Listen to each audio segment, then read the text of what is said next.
Hi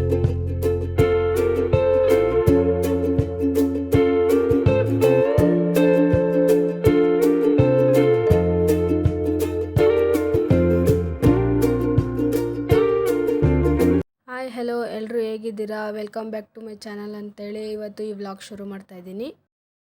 ಈ ವ್ಲಾಗಲ್ಲಿ ನಾನಿವತ್ತು ನನ್ನ ಮಕ್ಕಳಿಗೆ ಇಬ್ರಿಗೂ ಸಂಕ್ರಾಂತಿ ಹಬ್ಬಕ್ಕೆ ಎಳ್ಳು ಬೀರ್ಸೋಕ್ಕೆ ರೆಡಿ ಮಾಡ್ಕೊತಾ ಇದ್ದೀನಿ. ನೋಡಿ, ನಾನು ಇಲ್ಲಿ 2 ಕೊಬ್ಬರಿ ತೊಗೊಂಡಿದ್ದೀನಿ. ಎಲ್ಲ ನೀಟಾಗಿ ಸಿಪ್ಪೆಲ್ಲ ತೆಗೆದಿಟ್ಟು ನೀಟಾಗೆಲ್ಲ ಸಣ್ಣ ಸಣ್ಣದಾಗಿ ಕಟ್ ಮಾಡ್ಕೊತಾ ಇದ್ದೀನಿ. ನನಗೆ ಯಾವ ಸೈಜ್ ಬೇಕು ಆ ಥರ ಕಟ್ ಮಾಡ್ಕೊತಾ ಇದ್ದೀನಿ. ನಿಮಗೆ ಯಾವ ಸೈಜ್ ಬೇಕು ಆ ಥರ ಕಟ್ ಮಾಡ್ಕೊಳ್ಳಿ.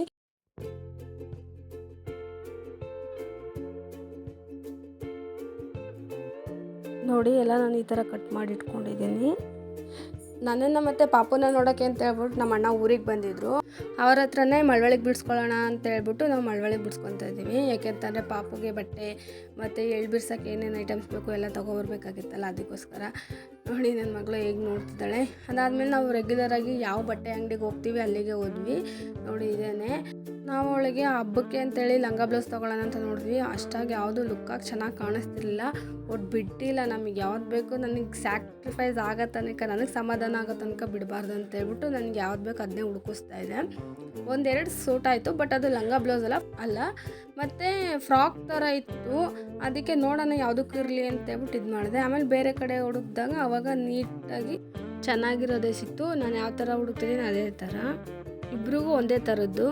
ನಾನು ಯಾವ ಥರ ತೊಗೊಂಡೆ ಅಂತ ನಾನು ಅವಳಿಗೆ ಹಿಡಿದು ಎಲ್ಲ ನೀಟಾಗಿ ಅಳತೆ ಎಲ್ಲ ತೊಗೊಂಡೆ. ಕರೆಕ್ಟಾಗಿದೆ, ಏನು ಸೂಟ್ ಆಗುತ್ತೆ ಅಂತೆಲ್ಲ. ಪಾಪ ಅಣ್ಣ ಪಾಪು ಹಿಡ್ಕೊಂಡಿದ್ರು, ಅವಳು ಅಳ್ತಿದ್ಲು ತುಂಬ. ಹಾಯ್ ಫ್ರೆಂಡ್ಸ್, ನಾನು ಆವಾಗಲೇ ಹೇಳಿದ ರೀತಿ ನನ್ನ ಮಕ್ಕಳಿಗೆ ನಾನು ಬಟ್ಟೆ ತೊಗೊಬಂದೆ ಅಂತ ಹೇಳಿದ್ನಲ್ವ, ಶಾಪಿಂಗ್ ಮಾಡ್ಕೊಬಂದ್ವಿ ಅಂತ. ಅದು ಏನೇನು ಶಾಪಿಂಗ್ ಮಾಡ್ಕೊಬಂದ್ವಿ, ಏನೇನು ತೊಗೊಬಂದ್ವಿ ಎಲ್ಲ ನಾನು ಇವಾಗ ತೋರಿಸ್ತಾ ಹೋಗ್ತೀನಿ.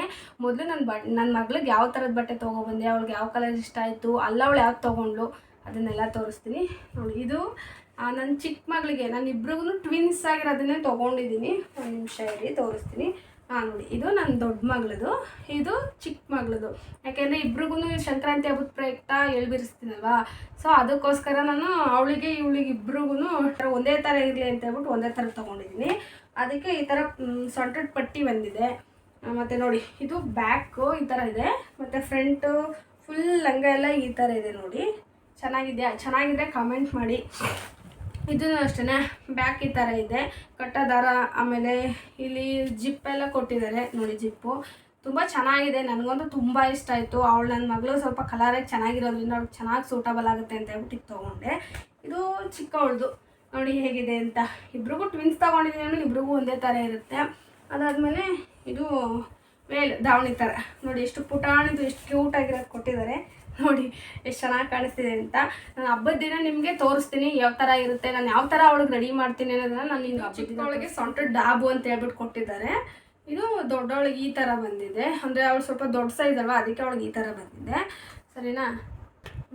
ಅದಾದ್ಮೇಲೆ ನನಗೂ ಕೂಡ ಹಬ್ಬಕ್ಕೆ ಅಂತೇಳಿ ಒಂದು ಸೀರೆ ತೊಗೊಂಡೆ. ನೋಡಿ ಹೇಗಿದೆ ಅಂತ ಹೇಳ್ಬಿಟ್ಟು ಕಮೆಂಟ್ ಮಾಡಿ. ನೋಡಿ, ಇದು ಬ್ಲೌಸ್ ಪೀಸು, ಇದು ಸ್ಯಾರಿ ಫುಲ್ ಈ ಥರ ಇದೆ. ಅದು ಇನ್ನೂ ಓಪನ್ ಮಾಡಿಲ್ಲ, ಓಪನ್ ಮಾಡ್ತೀನಿ ಒಂದು ಸೈಡ್. ನೋಡಿ ಈ ಥರ ಇದೆ. ಇದು ಸೀರೆ ಮತ್ತು ನನ್ನ ಚೆನ್ನಾಗಿ ಒಪ್ಪುತ್ತೆ ಅಂತ ಹೇಳ್ಬಿಟ್ಟು ತೊಗೊಂಡೆ.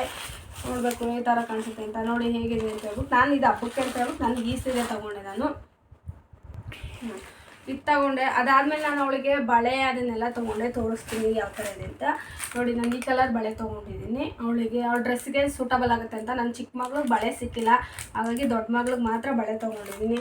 ಅದಾದಮೇಲೆ ಅವಳಿಗೆ ಬಿಂದಿ ಅಂದರೆ ತುಂಬ ಇಷ್ಟ. ನೋಡಿ, ಸ್ಟಿಕ್ಕರ್ ಈ ಥರ ತೊಗೊಂಡಿದ್ದೀನಿ. ಅವಳ ಡ್ರೆಸ್ಸಿಗೆ ಈ ಥರ ಚೆನ್ನಾಗಿ ಕಾಣಿಸುತ್ತೆ, ಇದು ಚೆನ್ನಾಗಿರುತ್ತೆ ಅಂತ ಹೇಳ್ಬಿಟ್ಟು ಈ ಥರ ತೊಗೊಂಡಿದ್ದೀನಿ ಅವಳ ಡ್ರೆಸ್ಸಿಗೆ. ಅದಾದಮೇಲೆ ಅವಳಿಗೆ ಮೆಹಂದಿ ಅಂದರೆ ತುಂಬ ಇಷ್ಟ. ಒಬ್ಬರಿನ ಆಗಲೇ ಹೇಳಿದ್ನಲ್ವಾ, ನೀಟಾಗಿ ಎಲ್ಲನೂ ಕಟ್ ಮಾಡಿ ಇಟ್ಕೊಂಡಿದ್ದೀನಿ. ಯಾವ್ಯಾವ ಸೈಜ್ ಬೇಕು, ನನಗೆ ಯಾವ ಸೈಜ್ ಬೇಕು ಆ ಥರ ಕಟ್ ಮಾಡ್ಕೊಂಡಿದ್ದೀನಿ. ನೀವು ಇನ್ನೂ ಸಣ್ಣದಾಗಾದ್ರೂ ಕಟ್ ಮಾಡ್ಕೊಬೋದು, ದೊಡ್ಡದಾಗಾದ್ರೂ ಕಟ್ ಮಾಡ್ಕೊಬೋದು. ನೋಡಿ, ಎಲ್ಲ ಸಿಪ್ಪೆಲ್ಲ ತೆಗೆದಿಟ್ಕೊಂಡು ನೀಟಾಗಿ ಕಟ್ ಮಾಡಿ ಇಟ್ಕೊಂಡಿದ್ದೀನಿ. ಇದ್ರ ಜೊತೆಗೆ ಮತ್ತು ಕಡಲೆ ಬೀಜನೂ ನಾನು ಇದು ಮಾಡಿದ್ದೀನಿ. ನೋಡಿ, ಕಡಲೆ ಬೀಜ ನೀಟಾಗಿ ಸಿಪ್ಪೆ ಎಲ್ಲ ತೆಗೆದಿಟ್ಟು ತೆಗೆದು ರಿಮೂವ್ ಮಾಡಿ ಚೆನ್ನಾಗಿ ಹುರಿದಿಟ್ಕೊಂಡಿದ್ದೀನಿ. ಮ್ಯಾಕ್ಸಿಮಮ್ ಇಷ್ಟು ಬೇಕು, ನಾನು ಇಬ್ರಿಗೂ ಎಳ್ಬಿರ್ತಿರೋದ್ರಿಂದ ನನಗೆ ಇಷ್ಟು ಬೇಕಾಗುತ್ತೆ. ಅದಾದಮೇಲೆ ಬಿಳಿ ಎಳ್ಳು ನೋಡಿ, ಅದನ್ನು ಅಷ್ಟೇ ಆದಷ್ಟು ನೀಟಾಗಿ ಹುರಿದಿಟ್ಕೊಂಡಿದ್ದೀನಿ. ಅದು ಆಲ್ಮೋಸ್ಟ್ ಎಲ್ಲನೂ ಹುರಿತಾರೆ, ಯಾವುದೂ ಹಸಿಯಾಗಿ ಹಾಕಲ್ಲ. ನೋಡಿ ಚೆನ್ನಾಗಿದೆ ಅಲ್ವಾ? ಎಷ್ಟು ನೀಟಾಗಿ ಸೋಸ್ಕೊಳ್ಳಿ. ಆಮೇಲೆ ಸಣ್ಣ ಸಣ್ಣ ಕಲ್ಲು, ಆ ಧೂಳು ಅದೆಲ್ಲ ಇರುತ್ತೆ. ಚೆನ್ನಾಗಿ ಸೋಸ್ಕೊಂಡು ನೀಟಾಗಿ ಹುರ್ಕೊಳ್ಳಿ ಆಯಿತಾ. ಇದು ನಾನು ಇಷ್ಟು ರೆಡಿ ಮಾಡ್ಕೊಂಡಿದ್ದೀನಿ. ಇದು ನಾನು ರೆಡಿ ಮಾಡ್ಕೊಂಡಿರೋದು ನೋಡಿ. ಇದನ್ನೆಲ್ಲ ನಾನು ಅಂಗಡಿಲಿ ತೊಗೊಬಂದಿರೋದು. ನಾನು ಮ್ಯಾಕ್ಸಿಮಮ್ ಇಲ್ಲಾಂದ್ರೂ ಒಂದು 2-3 ಪ್ಯಾಕ್ ತೊಗೊಬಂದಿದ್ದೀನಿ. ಯಾಕೆಂದರೆ ಇದು ಬೇಕಾಗುತ್ತೆ, ಜಾಸ್ತಿನೇ ಬೇಕಾಗುತ್ತೆ. ಹೇಳ್ಬೇಕು ಅಂದರೆ ನೀವು ಎಷ್ಟು ಜನಕ್ಕೆ ಅರ್ಶಿನ ಕುಂಕುಮಕ್ಕೆ ಕರಿತೀರಾ, ಅರ್ಶಿನ ಕುಂಕುಮಕ್ಕೆ ಕೊಡ್ತೀರಾ, ಅದಕ್ಕಂತೂ ಇದು ಬೇಕಾಗುತ್ತೆ. ನೀವು ಎಷ್ಟು ಕೊಡ್ತೀರಾ ಅಂತ. ಇದು ಕಲರ್ ಜೀರಾ ಅಂತ, ಇದು ಕುಸ್ರೆಳ್ಳು ಅಂತಾರೆ ನೋಡಿ. ಈ ಥರ ಬರುತ್ತೆ. ಕೆಲವೊಬ್ರು ಇದನ್ನು ಮನೇಲೇ ಮಾಡ್ಕೊತಾರೆ. ನನಗೆ ನನ್ನ ಮಗಳಿರೋ ನನ್ನ ಇಬ್ಬರು ಮಕ್ಕಳನ್ನ ನೋಡ್ಕೊಳ್ಳೋದ್ರಿಂದ ಅವ್ರ ಜೊತೆ ಇದು ಮಾಡೋದ್ರಿಂದ ನನಗೆ ಟೈಮ್ ಸಿಗ್ತಾಯಿಲ್ಲ. ಸೊ ಹಾಗಾಗಿ ನಾನು ಇದನ್ನು ರೆಡಿಮೇಡೇ ತೊಗೊಬಂದಿದ್ದೀನಿ. ಇದನ್ನು ಕೆಲವೊಬ್ರ ಹತ್ರ ಮನೇಲೇ ಮಾಡ್ಕೊತಾರೆ. ಸೊ ನನಗೆ ಟೈಮ್ ಸಿಕ್ಕಿಲ್ಲ, ಹಾಗಾಗಿ ನಾನು ಮಾಡ್ಕೊಳಕ್ಕೂ ಹೋಗಿಲ್ಲ. ನೋಡಿ ಇದು ಈ ಥರ ಬರುತ್ತೆ. ನಾನು ಇದೊಂದು 3 ಪ್ಯಾಕ್ ತೊಗೊಬಂದಿದ್ದೀನಿ. ನಾನು ಇಬ್ಬರು ಮಕ್ಳಿಗೆ ಮಾಡ್ತಿರೋದ್ರಿಂದ ಸರಿನಾ. ಅದಾದಮೇಲೆ ಇದು ಆಲ್ಮೋಸ್ಟ್ ಎಲ್ರಿಗೂ ಗೊತ್ತಿರುತ್ತೆ, ಅಚ್ಚು. ಸಂಕ್ರಾಂತಿ ಹಬ್ಬದಲ್ಲಿ ಇದಂತೂ ಮೇನಾಗಿ ಇರಲೇಬೇಕು. ಇದು ತೊಗೊಬಂದಿದ್ದೀನಿ. ನಾನು ಸ್ವಲ್ಪ ಕಪ್ ತೊಗೊಬಂದಿದ್ದೀನಿ. ಒಂದು 8 ಗಿಣ್ಣೆ ಅಷ್ಟಿದೆ ನೋಡಿ. ನಾವು ಇದು ಒಂದನ್ನು 1 ಗಿಣ್ಣು ಅಂತ ಕರಿತೀವಿ. ಇದನ್ನು ಕೂಡ ಇದು ಸಂಕ್ರಾಂತಿ ಹಬ್ಬಕ್ಕೆ ಮೇಯ್ನಾಗಿ ಬೇಕಾಗಿರೋದು ಇದು. ಸೊ ಹಾಗಾಗಿ ನಾನು ಇಷ್ಟು ಕಪ್ ತೊಗೊಬಂದಿದ್ದೀನಿ. ಸಾಕಾಗುತ್ತೆ, ಸ್ವಲ್ಪ ಎಲ್ಲರಿಗೂ ಒಂದೊಂದು ಪೀಸ್ ಕೊಡೋದ್ರಿಂದ ಎಲ್ರಿಗೂ ಸಾಕಾಗುತ್ತೆ. ನೋಡಿ ನಾನು ಇಷ್ಟು ಕಪ್ ತೊಗೊಬಂದಿದ್ದೀನಿ.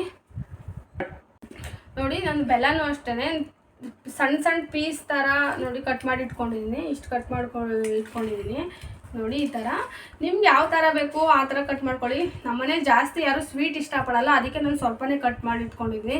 ಇದರಲ್ಲೂ ಸ್ವಲ್ಪನೇ ಬಳಸ್ತೀನಿ, ಜಾಸ್ತಿ ಏನು ಬಳಸೋಕ್ಕೋಗಲ್ಲ. ನೋಡಿ ಇಷ್ಟು ಸೈಜಲ್ಲಿ ನಾನು ಕಟ್ ಮಾಡಿ ಇಟ್ಕೊಂಡಿದ್ದೀನಿ. ನಿಮ್ಗೆ ಯಾವ ಸೈಜಲ್ಲಿ ಬೇಕು ಆ ಥರ ಕಟ್ ಮಾಡ್ಕೊಳ್ಳಿ.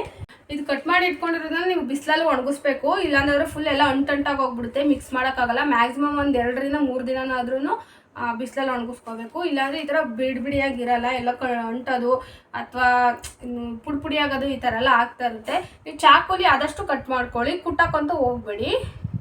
ನೋಡಿ ನನ್ನ ಮಗಳು ನಾನು ಬಿಟ್ಟಿರಲ್ಲ ಅನಿಸುತ್ತೆ, ಬಂದ್ಬಿಟ್ಲು ನನ್ನ ಹತ್ರಕ್ಕೆ. ಇವಳು ಚಿಕ್ಕ ಮಗಳು ಬಂದ್ಬಿಟ್ಲು. ಇವಳು ಏನು ಮಾಡಿಸ್ಕೊಡಲ್ಲ. ಇವಳಿದ್ರೆ ಅರ್ಧಕ್ಕರ್ಧ ಕೆಲಸನೇ ಮಾಡಿಸ್ಕೊಡಲ್ಲ. ಇಲ್ಲಾಂದ್ರೆ ನನಗೆ ಕೊಡು, ನನಗಿದು ಮಾಡು ಅಂತ ಹಠ ಮಾಡ್ತಾಳೆ, ಜಲ್ದಿ ಇಡ್ತಿದ್ದಾಳೆ. ಸೊ ಹಾಗಾಗಿ ಇವತ್ತಿನ ವಿಡಿಯೋ ಇದಾಗಿತ್ತು ಫ್ರೆಂಡ್ಸ್. ನಾನು ಇದು ಪಾರ್ಟ್ 1 ಆಗಿ ಮಾಡಿದ್ದೀನಿ, ಏನೇನು ಹೇಗೆ ತೊಗೊಬಂದೆ ಎಲ್ಲನೂ. ನೆಕ್ಸ್ಟ್ ವೀಡಿಯೋದಲ್ಲಿ ಪಾರ್ಟ್ 2 ಮಾಡ್ತೀನಿ. ಸಂಕ್ರಾಂತಿ ಹಬ್ಬದ ಪ್ರಯುಕ್ತ ಅಂತ ಹೇಳ್ಬಿಟ್ಟು ಪಾರ್ಟ್ 2 ಮಾಡ್ತೀನಿ. ಅದ್ರಲ್ಲಿ ನಾನು ಹೇಗೆ ರೆಡಿ ಮಾಡಿಕೊಂಡೆ, ಎಲ್ಲನೂ ಮಿಕ್ಸ್ ಮಾಡ್ಕೊಳ್ಳೋದಾಗಲಿ ಅಥವಾ ನನ್ನ ಮಕ್ಳಿಗೆ ಹೇಗೆ ಹಬ್ಬದಲ್ಲಿ ಮಾಡಿದೆ ಅಂತ ಹೇಳ್ಬಿಟ್ಟು ಪ್ರತಿಯೊಂದೂ ನಾನು ನಿಮಗೆ ತಿಳಿಸ್ಕೊಡ್ತಾ ಹೋಗ್ತೀನಿ. Thank you for watching. ನಿಮ್ಗೆ ಈ ವಿಡಿಯೋ ಇಷ್ಟ ಆಗಿದ್ರೆ ಲೈಕ್ ಮಾಡಿ, ಶೇರ್ ಮಾಡಿ ಹಾಗೂ ಸಬ್ಸ್ಕ್ರೈಬ್ ಆಗಿ ಅಂತ ಹೇಳ್ತಾ ಈ ವಿಡಿಯೋನ ಇಲ್ಲಿಗೆ ಮುಗಿಸ್ತಾ ಇದ್ದೀನಿ.